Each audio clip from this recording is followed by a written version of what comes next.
প্রিয় শিক্ষার্থীবৃন্দ, স্বাগতম সকলকে আজকের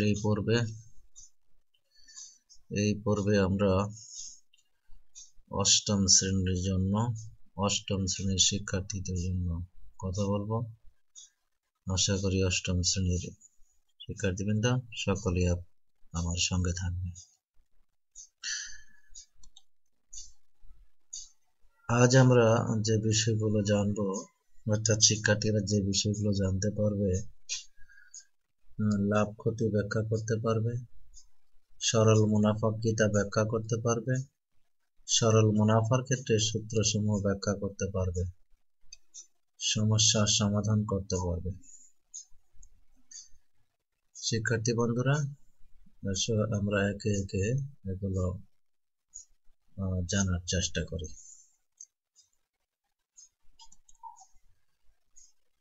আমরা জানি কোন দ্রব্য যে মূল্যে ক্রয় করা হয় তাকে ক্রয় মূল্য, আর যে মূল্যে বিক্রয় করা হয় তাকে বিক্রয় মূল্য বলে। ক্রয় মূল্য কম, বিক্রয় মূল্য বেশি হলে লাভ হয়, এবং ক্রয় মূল্য বেশি, বিক্রয় মূল্য কম হলে ক্ষতি হয়। অর্থাৎ লাভ সমান বিক্রয় মূল্য বিয়োগ ক্রয় মূল্য, ক্ষতি সমান ক্রয় মূল্য বিয়োগ বিক্রয় মূল্য। নির্দিষ্ট পরিমাণ টাকা ব্যাংকে রাখলে নির্দিষ্ট সময় পরে যে অতিরিক্ত টাকা পাওয়া যায় তাই মুনাফা বা লভ্যাংশ। ফরিদা বেগম 10,000 টাকা ব্যাংক অ্যাকাউন্টে জমা রাখলেন। 1 বছর পরে তিনি দেখলেন তার অ্যাকাউন্টে 10,700 টাকা হয়েছে। ব্যাংক ফরিদা বেগমের টাকা 1 বছর ব্যবসা,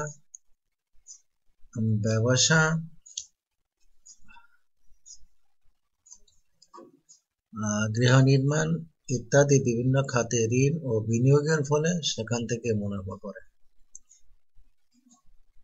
এখানে ফরিদা বেগম প্রথমে ব্যাংকে যে টাকা জমা রাখলেন তা মূলধন বা আসল। 1 বছর পরে মূলধনের অতিরিক্ত জমাকৃত টাকা হলো মুনাফা। এই প্রক্রিয়া মূলধন, মুনাফার হার ও সময়ের সাথে সম্পর্কিত। শিক্ষার্থী বন্ধুরা, এখন আমরা জানবো মুনাফার হার। মুনাফার হার হচ্ছে 100 টাকার 1 বছরে মুনাফাকে মুনাফার হার বা শতকরা বার্ষিক মুনাফা বলা হয়। সময়কাল, যে সময়ের জন্য মুনাফা হিসাব করা হয় তা হলো সময়কাল। সরল মুনাফা, প্রতি বছর শুধু প্রারম্ভিক মূলধনের উপর যে মুনাফা হিসাব করা হয় একে সরল মুনাফা, সিম্পল প্রফিট বলে। শুধু মুনাফা বলতে সরল মুনাফা বোঝায়। শিক্ষার্থী বন্ধুরা, আমরা লাভ ক্ষতি, লভ্যাংশ, মুনাফার হার, মূলধন, সময়কাল এবং সরল মুনাফা সম্পর্কে জানলাম। এবার আমরা এই বিষয়গুলো লক্ষ্য করি। মূলধন বা আসল, যাকে পি দ্বারা প্রকাশ করা হয়, প্রিন্সিপাল। মুনাফার হার আর রেট অফ ইন্টারেস্ট, সময়কে এন, টাইম দ্বারা প্রকাশ করা হয়। মুনাফা আই, প্রফিট। সবৃদ্ধি মূলধন বা মুনাফা আসল, সবৃদ্ধি মূলধন বা মুনাফা আসল এ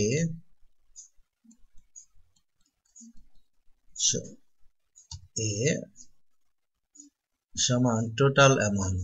সবৃদ্ধি মূলধন বা মুনাফা আসল সমান এ টোটাল অ্যামাউন্ট। মুনাফা বিয়োগ আসল, মুনাফা আসল সমান মুনাফা যোগ আসল, অর্থাৎ এ সমান পি প্লাস আই, সমীকরণ নম্বর 1। এখান থেকে পাই পি সমান এ মাইনাস আই, অর্থাৎ মুনাফা সমান আসল পূরণ মুনাফার হার পূরণ সময়, অর্থাৎ আই সমান পি আর এন। আমরা এখান থেকে যে সূত্রটি পেলাম সেটি হচ্ছে আই সমান পি আর এন। এই সূত্র থেকে আমরা যে 3টি বিষয় লিখতে পারি। এখানে হচ্ছে 4টি রাশি। এখন এখানে পি এখান থেকে পাই, পি সমান আই বাই আর এন। আর সমান I by P N, N সমান আই বাই পি আর। অর্থাৎ এই সমীকরণে চারটি রাশি আছে, চারটির মধ্যে যে কোনো তিনটি রাশির মান জানা থাকলে চতুর্থটির মান অনায়াসে বের করা যায় এই তিনটি সূত্রের সাহায্যে। আবার 1 নং এ আই এর মান বসিয়ে 1 নং সমীকরণ অর্থাৎ এ সমান পি প্লাস আই, এখানে আই এর মান বসিয়ে আমরা পাই এ সমান P plus P R N. অর্থাৎ এখান থেকে আমরা পাই এ সমান পি ইন্টু 1 প্লাস আর এন। শিক্ষার্থী বন্ধুরা, আমরা এই সূত্রগুলো অত্যন্ত সুন্দরভাবে খেয়াল করব এবং এগুলো বেশি বেশি করে চর্চা করবো, যাতে করে এগুলো আমাদের মনে থাকে। পরবর্তীতে আমরা এই সূত্রগুলো প্রয়োগ করে সমস্যার সমাধান করব।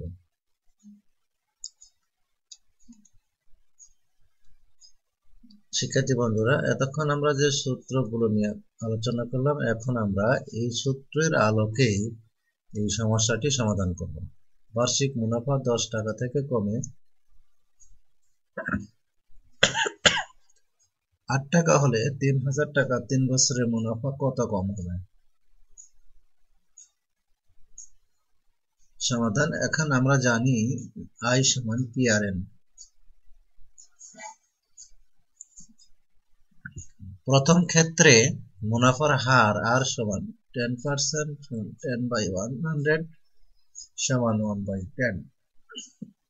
এন সময় এন সমান 3 বছর, আসল পি সমান 3000 টাকা, মুনাফা আই সমান কত? অর্থাৎ আই সমান পি আর এন সমীকরণে মান বসিয়ে আমরা পাই আই সমান 900 টাকা।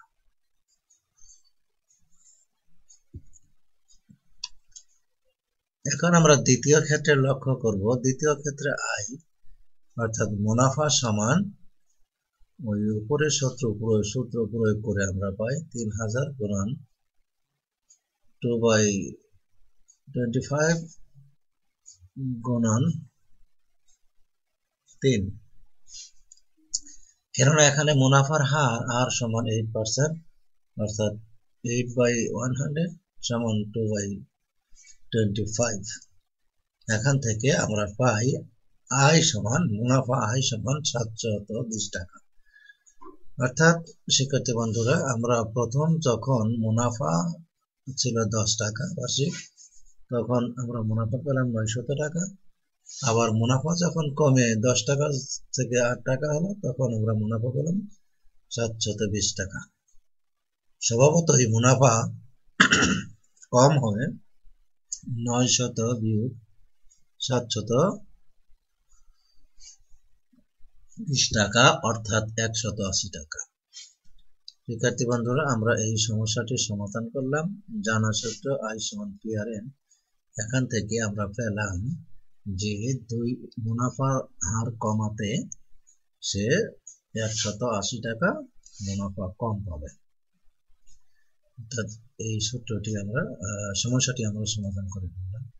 পরবর্তীতে আমরা দেখব আরো একটি সমস্যার সমাধান করার চেষ্টা করব। শিক্ষার্থী বন্ধুরা, মনোযোগের সহিত লক্ষ্য করবেন। সমস্যা 6500 টাকা যে হার মুনাফা 4 বছরে মুনাফা আসলে 8840 টাকা হয়, ওই একই হার মুনাফা কত টাকা 4 বছরের মুনাফা আসলে 10,200 টাকা হয়।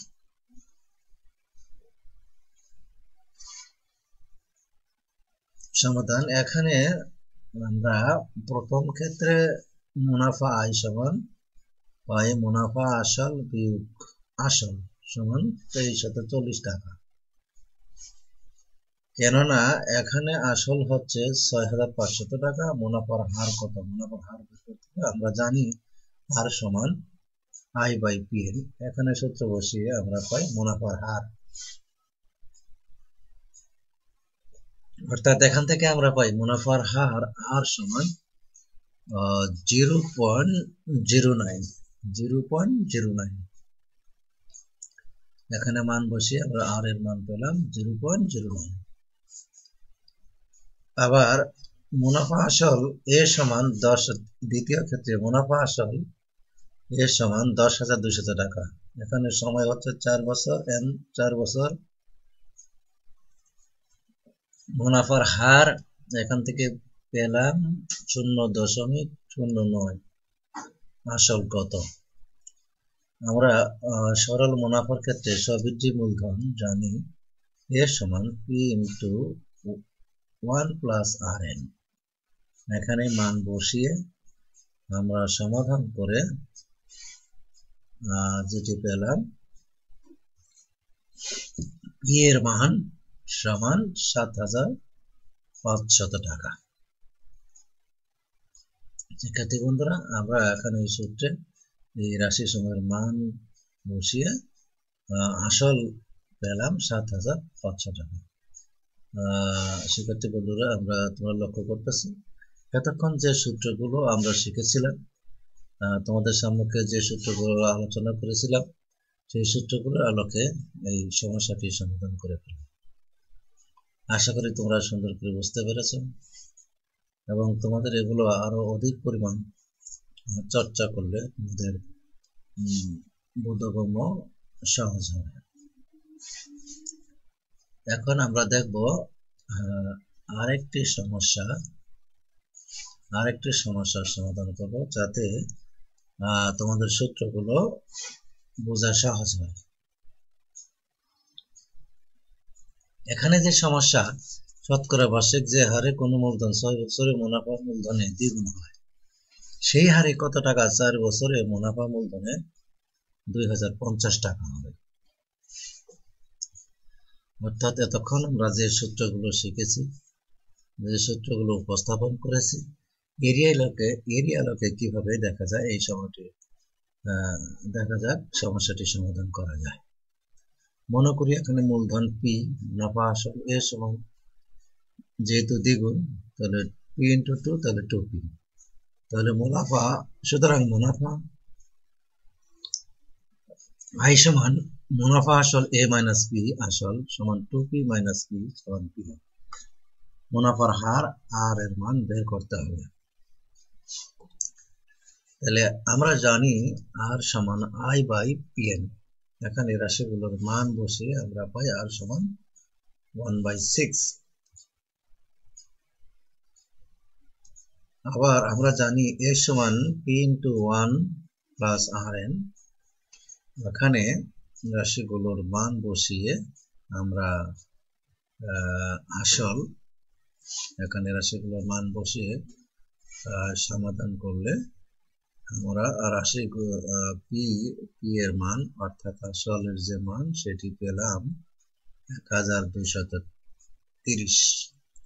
অর্থাৎ আমাদেরকে যেটি নির্ণয় করতে বলা হয়েছিল, মূলধন অর্থাৎ আসল, আমরা সেটি এই জানার সূত্রের সাহায্য তোমাদের সম্মুখে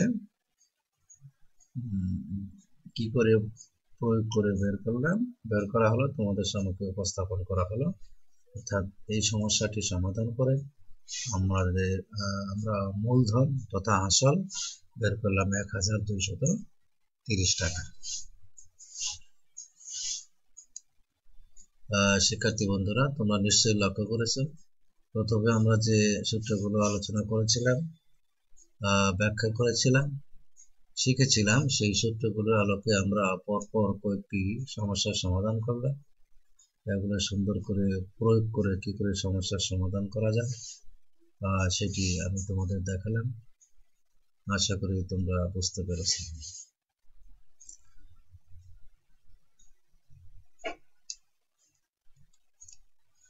অর্থাৎ আমরা আজকের আলোচনা, আজকের পাঠ শেষে যে বিষয়গুলো জানলাম, আমরা একে একে এগুলো একটু আলোচনা করব।